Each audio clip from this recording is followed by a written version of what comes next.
وہ جو خدا کا مذاق اڑا رہے تھے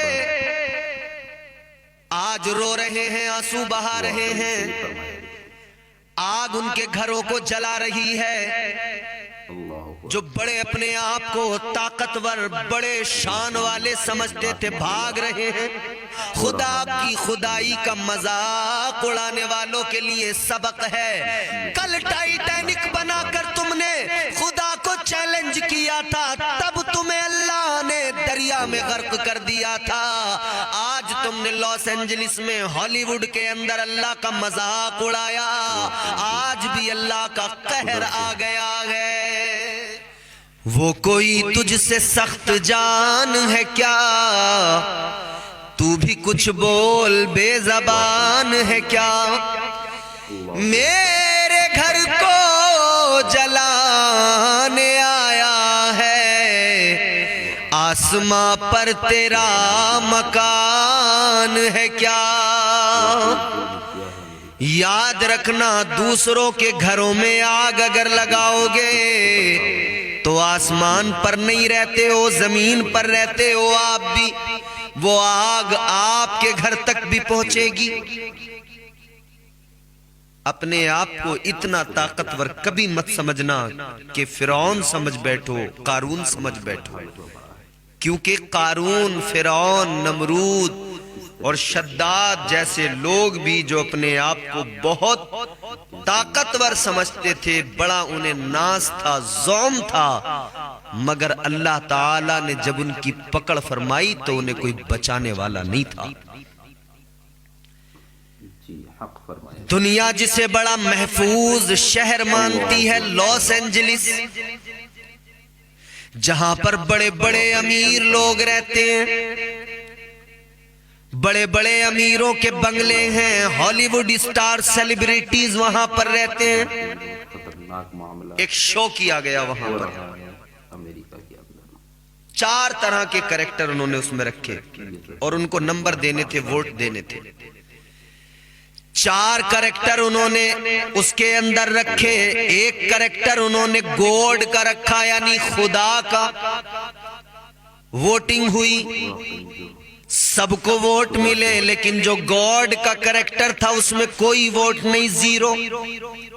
تو پھر مذاق اڑایا ان بدبختوں نے، کہنے لگے اس میں تعجب کی بات کیا، حیرت کی بات کیا، یہ سٹی گاڈ لیس سٹی ہے۔ ہنسے، کہا ہم تو خدا کو مانتی نہیں ہیں۔ وہ جو خدا کا مذاق اڑا رہے تھے آج رو رہے ہیں، آنسو بہا رہے ہیں، آگ ان کے گھروں کو جلا رہی ہے۔ جو بڑے اپنے آپ کو طاقتور بڑے شان والے سمجھتے تھے بھاگ رہے ہیں، گھر بار چھوڑ کے بھاگ رہے ہیں، گھروں میں آگ لگ رہی ہے۔ جانتے ہو کس لیے؟ کوئی دنیا میں اتنی بڑی طاقت نہیں جو میرے رب سے ٹکرا سکے۔ سپر پاور میرا پروردگار ہے۔ اللہ تعالیٰ نے قرآن مجید میں سورہ رحمان میں فرمایا، یا معشر الجن والانس ان استطعتم ان تنفذوا من اقطار السماوات والارض فانفذوا لا تنفذون الا بسلطان۔ پروردگار عالم کا قرآن کہتا ہے جتنا چاہے تم زکندے مار لو، ساری دنیا کے انسانوں کو جمع کر لو، ساری دنیا کے جنات آ جائیں، ساری طاقتوں کو جمع کر لو، مگر یاد رکھنا جہاں جاؤ گے اللہ کی طاقت کا جلوہ دیکھو گے، رب کی قدرت کا نظارہ کرو گے۔ جو خدا کا مذاق بنا رہے تھے، جو خدا پر ہنس رہے تھے، آج زمانے میں وہ رو رہے ہیں، ان کے گھروں میں آگ لگی ہے، ان کا شہر جل رہا ہے، آج وہ آنسو بہا رہے ہیں۔ ہے اوقات کسی کی جو اللہ سے ٹکر لے سکے؟ ہے اوقات؟ تبارک الذی بیدہ الملک وہو علی کل شیء قدیر، بڑی برکت والی ذات ہے میرے رب کی، وہی ملکوں کا مالک ہے، بادشاہی میرے اللہ کی ہے، میرا رب بادشاہ ہے، میرا پروردگار کائنات کا مالک ہے، ساری ملکیت اس کی ہے۔ جب جب دنیا کے اندر خدا کی خدائی کا مذاق اڑایا گیا، تب تب عذاب اللہ تعالی کا آ گیا۔ اللہ اکبر۔ ٹائٹینک بنانے والے نے کہا تھا ہم نے ایسا جہاز بنایا ہے کہ اگر خدا بھی چاہے تو وہ جہاز کو ڈبو نہیں سکتا۔ کیا ہوا؟ پہلی بار وہ جہاز اپنے پہلے سفر پہ نکلا، پہلے ہی سفر پہ پانی کے اندر ڈوب گیا، غرق ہو گیا۔ خدا کی خدائی کا مذاق اڑانے والوں کے لیے سبق ہے۔ کل ٹائٹینک بنا کر تم نے خدا کو چیلنج کیا تھا، تب تمہیں اللہ نے دریا میں غرق کر دیا تھا۔ آج تم نے لاس اینجلس میں ہالی ووڈ کے اندر اللہ کا مذاق اڑایا، آج بھی اللہ کا قہر آ گیا ہے۔ اور اللہ کا قہر ایسا ہے سامنا نہیں کر سکتے۔ بتائیے، غور کیجئے، یہ جو دنیا اور دنیا داری کی بات کرتے ہیں نا لوگ، ایک ذرا سی آگ ہے، حالانکہ دنیا کے اعتبار سے یہ بہت بھیانک، بہت خطرناک آگ ہے، مگر اگر جہنم کی آگ کا اور اس کا مقابلہ اگر کریں تو پھر آپ غور کریں گے یہ آگ کوئی حیثیت نہیں رکھتی۔ جہنم کی آگ بڑی خطرناک، بڑی سخت آگ ہے۔ یہ جو دنیا کی آگ ہے اس میں روشنی ہے، اجالا ہے۔ جہنم کی آگ میں اجالا نہیں، بالکل بلیک، تاریک۔ غور کرو میرے عزیزو، یہ دنیا کے بڑے بڑے طاقتور لوگ جب اس آگ کا مقابلہ نہیں کر سکتے تو یہ جہنم کی آگ کا مقابلہ کیسے کریں گے؟ یاد رکھنا، یہ آگ بتا رہی ہے، اس آگ کو دیکھ کر دنیا سبق حاصل کر لے کہ یہ آگ کچھ بھی نہیں ہے۔ اگر جہنم کی آگ وہ بڑی خطرناک جہنم کی آگ، اس سے بچنا ہے تو آج پروردگار سے توبہ کر لو، اللہ کی بارگاہ میں آنسو بہا کر ندامت کے ساتھ معافی مانگ لو۔ تو یہاں کی آگ نے سبق دیا کہ وہاں کی آگ کا خیال کر کے، یہاں رب سے توبہ کر کے جہنم کی آگ سے خود کو بچا لو۔ آج بھی وقت ہے، توبہ کا دروازہ کھلا ہے، بچاؤ اپنے آپ کو اس جہنم کی آگ سے، ورنہ مقابلہ تو کر نہیں سکتے، اوقات ہی نہیں۔ فنڈنگ کرنے والا ملک، کمزوروں کو ستانے کے لیے فنڈنگ کرنے والا ملک، غریبوں پر بم گرانے کے لیے فنڈنگ کرنے والا ملک، دریا میں اپنے بیڑے کھڑے کر کے، جہاز کھڑے کر کے، اپنی فوجیں کھڑی کر کے ڈرانے والا، دھمکانے والا ملک آج بے بس نظر آ رہا ہے۔ یہ خدائی مار ہے، یہ اللہ کی گرفت ہے۔ جانتے ہو نمرود پوری دنیا پر اکیلا حکومت کرتا تھا، یہاں تو زمین کے چھوٹے چھوٹے ٹکڑوں پر لوگ حکومت کرتے ہیں۔ نمرود پوری دنیا پر اکیلا حکومت کرتا تھا اور کہتا تھا میں ہی خدا ہوں، لوگوں سے اپنے آپ کو سجدہ کراتا تھا، کہتا تھا انا ربکم الاعلی، کہتا تھا میں سب سے بڑا رب ہوں۔ کہنے لگا حضرت ابراہیم علیہ السلام نے جب اللہ کی وحدانیت اس کی توحید کا اعلان کیا نا، سارے لوگ دشمن بن گئے. کہنے لگا نمرود کہ کون سا خدا ہے تمہارا؟ میں تمہارے خدا کے ساتھ مقابلہ کروں گا، جنگ کروں گا، میں تمہارے خدا کو ختم کر دوں گا، مٹا دوں گا. ہائے ہائے واقعی واللہ عقل جب اللہ ماری گئی تو اس نے یہ جملے کہے کہ میں تمہارے رب سے مقابلہ کروں گا. واہ حضرت ابراہیم علیہ السلام سے کہنے لگا تمہارا جو آسمانوں کا خدا ہے نا اس سے میں مقابلہ کروں گا. شیطان ہر موقع پہ آتا ہے رکھی رہ جاتی لوگوں کو برباد کرنے کے لیے. نمرود کو تباہ کرنے کے لیے شیطان آیا اپنا مشورہ دینے، اور اس کا بڑا ہمدرد بن کے آیا. کہنے لگا اگر تجھے آسمان کے خدا سے مقابلہ کرنا ہے تو آسمان پہ جا کر جنگ کرنی پڑے گی. حال ہوا پڑا ہے اس نے کہا کیسے جاؤں گا؟ طریقہ شیطان نے بتایا. لگ رہی گدھ پالے گئے، 2 گدھ اس نے پالے، خوب کھلایا پلایا. وہ تگڑے تندرست جب ہو گئے، خوب بڑے ہو گئے.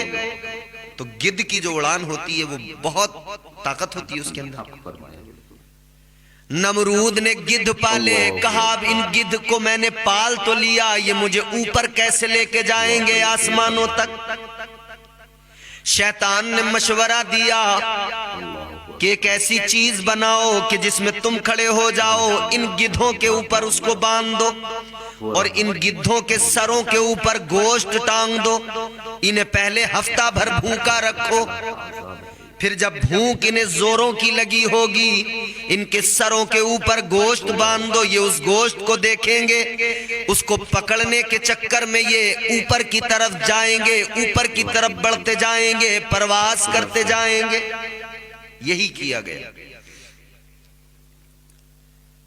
گدھوں کے سروں کے اوپر گوشت باندھا گیا، واللہ اللہ اکبر اور یہ جو چیز تیار کی تھی گدھوں پر باندھ کر، جس میں یہ بیٹھ کر گیا، کھڑا ہو کر گیا. ایک اپنے ساتھ میں کسی کو اور لیا اس نے، اپنے کسی نوکر کو، کسی خادم کو. کیا ہے میری کہانی گوشت باندھ دیا گیا اوپر. گدھوں کو جب کھولا گیا انہوں نے گوشت کے چکر میں اوپر کو اڑنا شروع کیا. اڑتے گئے اڑتے گئے اڑتے گئے، پرواز بڑھتی گئی بڑھتی گئی، بہت اونچائی پہ پہنچ گئے. اس طریقے سے نمرود اپنے خادم سے کہنے لگا جس کو ساتھ لایا تھا، کالا بہت اونچائی پہ آ گئے، اب یہاں سے نشانہ لگاؤں گا، تیر چلاؤں گا. جو ابراہیم کا خدا ہے میں اس کو قتل کروں گا معاذ اللہ. خادم سے اس نے تیر لیا، ترکش سے تیر نکالا، نشانہ لگانے لگا. وہ خادم کہنے لگا بادشاہ تیرا دماغ خراب ہو گیا ہے، اللہ تو کس خدا سے مقابلہ کرے گا؟ کیا تجھے وہ نظر آ رہا ہے؟ صحیح فرمایا کہا نہیں. کہا ابراہیم تو کہتے ہیں وہ جسم و جسمانیت سے پاک ہے، تو کیسے مقابلہ کرے گا؟ واہ مگر یاد رکھنا خدا جب دین لیتا ہے تو عقلیں چھین لیتا ہے. اس نے اپنے خادم کو دھکا دے دیا، وہیں سے غصہ آ گیا اسے، اوپر سے وہیں سے دھکا دیا، نیچے گرا دیا. تیر اس نے چلا دیا ہوا میں، آسمان کی طرف تیر چلا. واقعی اللہ تعالیٰ نے بلبل سدرہ کو حکم دیا، بلبل سدرہ یہ آیا ہے اتنی بلندی تک، اونچائی تک، اور یہ تیر چلا رہا ہے، لہٰذا ایسا کرو اللہ اس کا یہ جو وہم ہے نا کہ یہ خدا کو قتل کر دے گا، اب اس کا برا وقت شروع ہونے والا ہے، اس کے اس وہم کو اور بڑھا دیا جائے. واقعی ظلم کیا ہے جاؤ ایک مچھلی لے کر جاؤ، یہ جو تیر چلائے وہ مچھلی کے بالکل سب پیٹ میں آ کر لگے گا، رکھی رہ جاتی ہے اور مچھلی کا خون اس تیر پہ لگ کر واپس نیچے جائے گا، تو یہ اس خون کو دیکھ کر خوش ہو جائے گا. اللہ اکبر ایسا ہی ہوا، اس نے تیر چلایا، بلبل سدرہ نے مچھلی، وہ جو تیر اس کا تھا وہ مچھلی لے کر آ گئے جنت سے،